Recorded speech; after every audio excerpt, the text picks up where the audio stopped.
Jeremiah 10. Hear the word that the Lord has spoken to you, house of Israel. This is what the Lord says.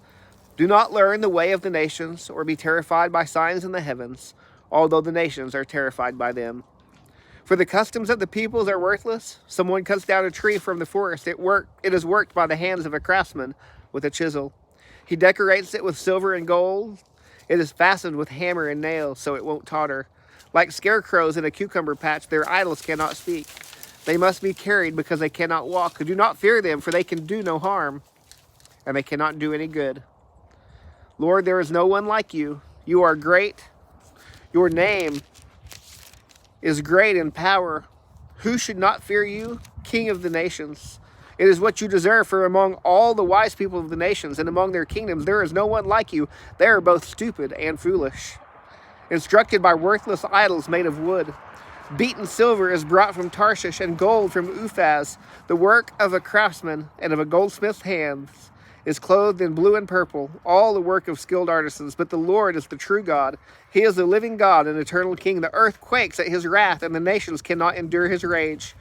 You are to say this to them: the gods that did not make the heavens and the earth will perish from the earth and under these heavens. He made the earth by his power, established the world by his wisdom, and spread out the heavens by his understanding. When he thunders, the waters in the heavens are in turmoil, and he causes the clouds to rise. From the ends of the earth, he is making lightning for the rain and brings the wind from his storehouses.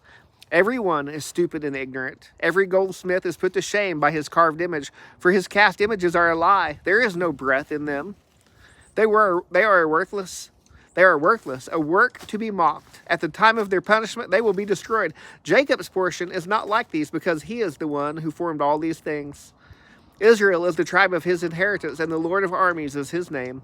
Gather up your belongings from the ground, you who live under siege, for this is what the Lord says. Look, I am flinging away the land's residents at this time, and bringing them such distress that they will feel it. Woe to me because of my brokenness. I am severely wounded. I exclaimed, this is my intense suffering, but I must bear it. My tent is destroyed. All my tent cords are snapped. My sons have departed from me and are no more. I have no one to pitch my tent again or to hang up my curtains, for the shepherds are stupid. They don't seek the Lord. Therefore they have not prospered, and their whole flock is scattered. Listen, a noise, it is coming, a great commotion from the land to the north. The cities of Judah will be made desolate, a jackal's den. I know, Lord, that a person's way of life is not his own. No one who walks determines his own steps. Discipline me, Lord, but with justice, not in your anger, or you will reduce me to nothing. Pour out your wrath on the nations that don't recognize you, and on the families that don't call on your name, for they have consumed Jacob. They have consumed him and finished him off and made his homeland desolate.